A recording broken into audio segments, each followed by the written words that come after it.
Malaking hello sa lahat, sabi nitong bullfrog na to. Hindi ko alam kung ano to, pero ito ang ating cake for today. 2-tier. Ayan, all edible. Welcome to my channel, guys!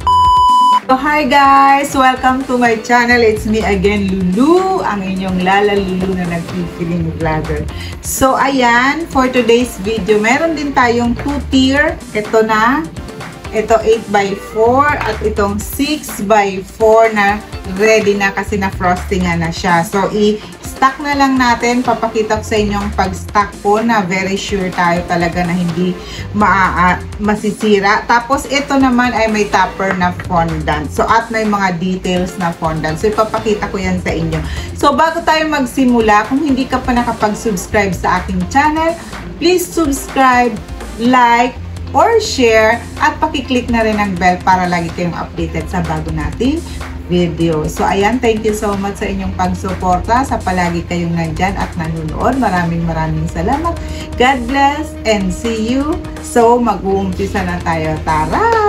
Let's go!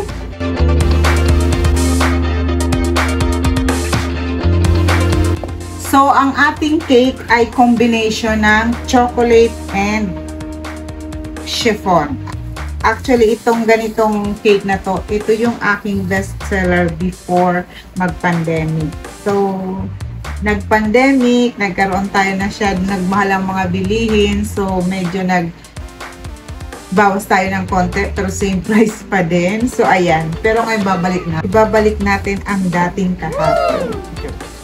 So, ayan na nga mga kakiki, yan ang ating ginagawa pag sabay-sabay ang ating orders natin. So, one day natin tayong naglalagay ng filling at inilalagay lang natin sa ref. So, ngayon tayo naman ay maglalagay ng dowel dahil nga tiered cake ito. Yes, tiered cake po ang tawag sa mga cake na may patong-patong. Chocolate, chiffon chocolate. Tapos, ang ating frosting ay sa gilid buttercream, pero sa gitna ay chocolate. So, ayan. And then, etong ating lagyan mo na.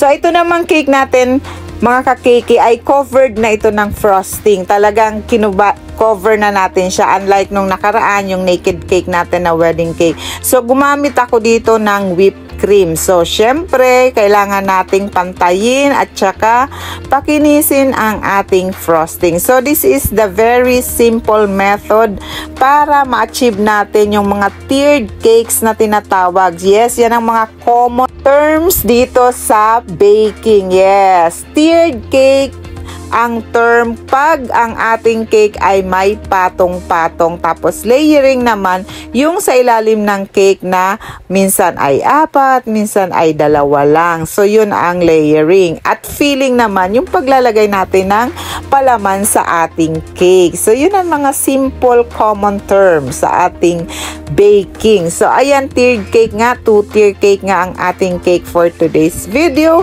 At pinapakinis naman natin ang ating cake. So, ayan, gumagamit tayo dito ng tinatawag na plastic scraper. Pero meron namang tinatawag na stainless or yung isang klase ng scraper. So, pwede yun. At yung gumagamit din tayo ng spatula. So, yun ang mga common terms ng ating baking. So, ganyan lang. So, madaling gawin at kayang-kaya natin. At dito nga, isinabay ko na ang ibang orders.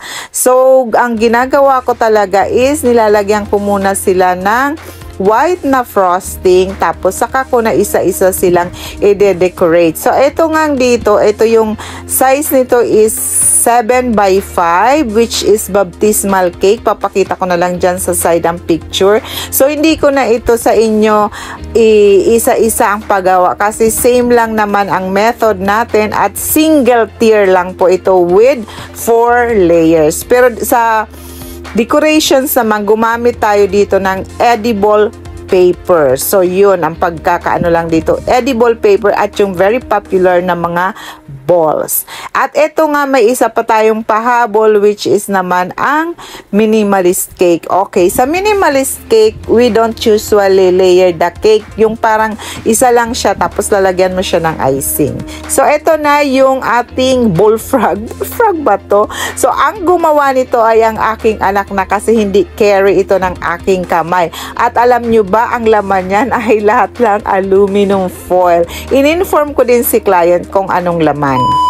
So, ito naman mga ka-cakey ay kinabukasan na morning kasi i-deliver ang cake ng 1 PM tapos yung namang baptismal ay napadeliver na ngayong umaga din. So, yung ginagawa natin kanina is gabi yun.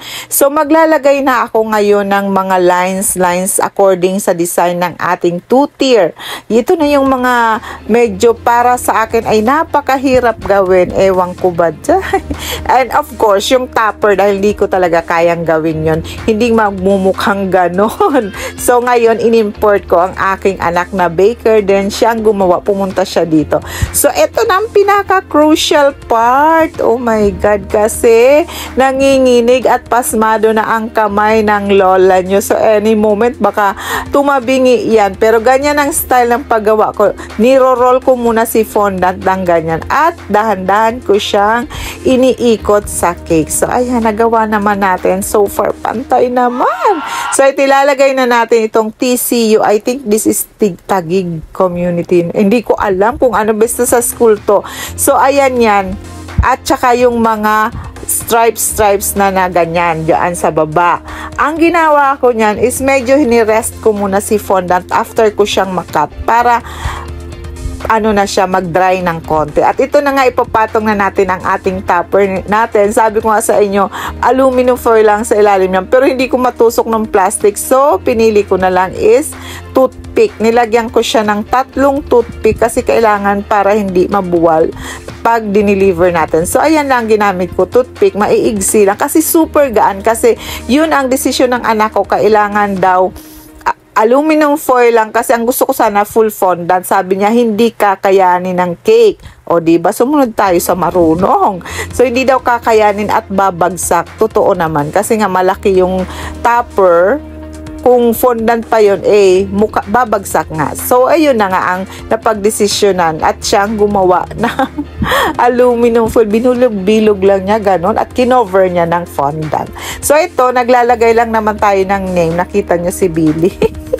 Ayan, name ng celebrant, I think. Hindi ko nga alam kung birthday to or whatever. Walang sinabi, basta binigay lang itong ating kung anong gagawin. So, this is the finished product. So, kasi pag fondant yan sa taas na ko, malang babagsak siya. So, ito na at may football doon sa baba. Oh, see? Ayan guys, kung di ka pa nakapag-subscribe sa aking channel, please subscribe, click the like and the bell para lagi kang updated sa mga susunod na video. Thank you so much. Bye!